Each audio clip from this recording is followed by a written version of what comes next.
now for the business news with Stephen Carroll. Good to see you, Stephen. Hi, Delano. Starting with that ship that blocked the Suez Canal, which has finally moved on. The container megaship, the Ever Given, has finally been allowed to leave the Suez Canal after causing a global shipping crisis back in March when it was stuck on a sandbank. Now, it was freed 6 days later, but the vessel was then impounded by the canal's authorities, who wanted compensation running to hundreds of millions of dollars from its Japanese owners.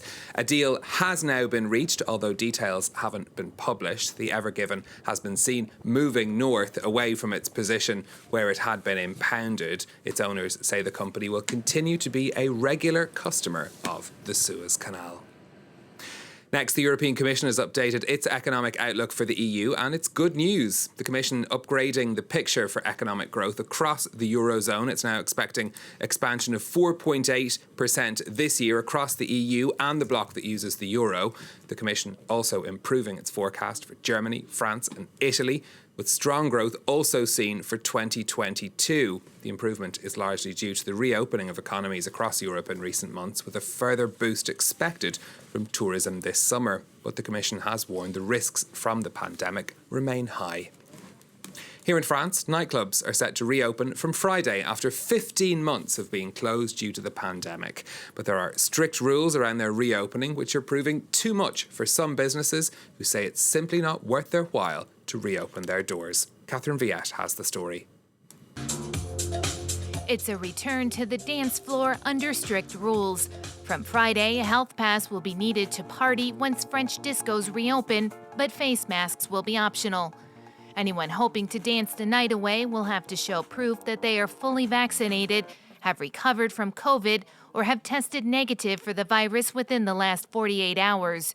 Clubs are also only allowed to operate at 75% of their normal occupancy. Some nightclub owners are complaining the government rules are too strict. Il va expliquer à quelqu'un qui rentre pas à la discothèque parce qu'il n'a pas vu faire le test. Moi, je suis pas policier pour lui dire tu vas faire le test ou tu vas te vacciner. Club owners say the main problem is that their young clientele is the least vaccinated group. Only about 20% have received both doses. Add to that the need to quickly rehire staff and restock the venues after being closed for 15 months, and some clubs are choosing not to reopen this summer. Et on trouve que c'est trop de contraintes pour nous, quoi. According to a hospitality trade union, more than 100 nightclubs out of the 1,600 across France have already closed permanently due to the economic crisis caused by the pandemic. The sector also employs around 30,000 people. Club owners are now keeping their fingers crossed that a fourth wave won't disrupt their plans for the fall. Samsung is expecting a sharp rise in profits for the period from April to June of this year. The global shortage of memory chips is helping to boost prices and thus profits at the South Korean tech giant. The company is benefiting from increased demand for devices powered by its chips, but also appliances like TVs and washing machines. Meanwhile, the company lost the equivalent of 220 million euros when its factory in Texas was shut down in February due to a snowstorm. Turning next to the latest efforts to overhaul the tax rules for big international companies. G20 finance ministers due to discuss the proposed reform of tax rules this Friday, including a global minimum corporate tax of at least 15%. But ahead of that meeting, US Treasury Secretary Janet Yellen has been speaking with EU Commission Vice President Margrethe Vestager. They were talking about the EU's plans for a digital levy, which the US believes is inconsistent with the global proposal put forward at the OECD. This could be a stumbling block as talks progress. Brussels says its plans for their own tax would be complementary.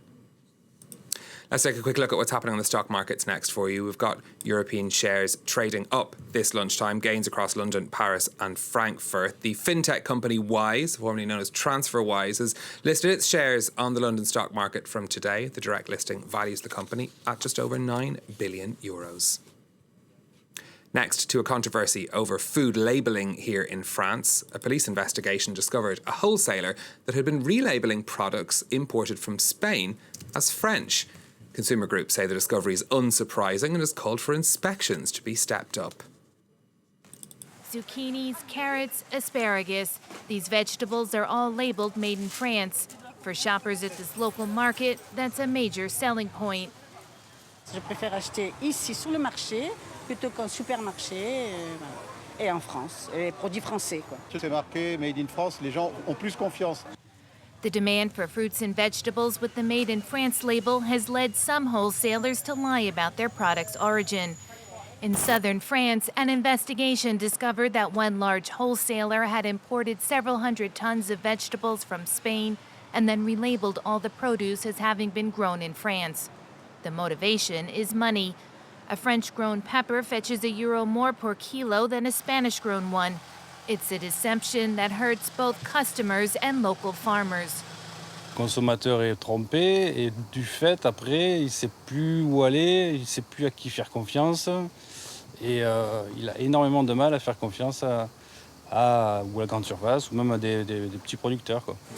Police investigated nearly 500 businesses and 1 out of 4 turned up irregularities. Consumer groups say these scams are the tip of the iceberg. Il y aura toujours de la fraude sur les produits alimentaires en termes d'étiquetage, de composition, etc. Et donc, le meilleur moyen d'éviter ce type de fraude, c'est tout simplement, et c'est une demande forte de l'UFC que je dis au pouvoir public depuis des années, eh bien, c'est d'augmenter les effectifs des contrôleurs officiels. This type of fraud is punishable by 2 years in prison and a fine of €300,000.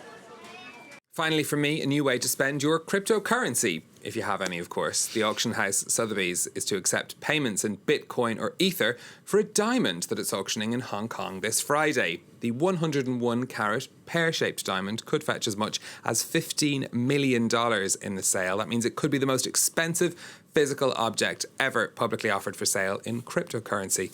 Sotheby's says it's offering this option to attract a younger, more digitally native generation. An expression which leaves me feeling very excluded So tonight. you'll be getting rid of some of your bitcoins, I imagine. Yeah, well, I'm neither young nor digitally native, clearly. Unfortunately. Thank you very much for that.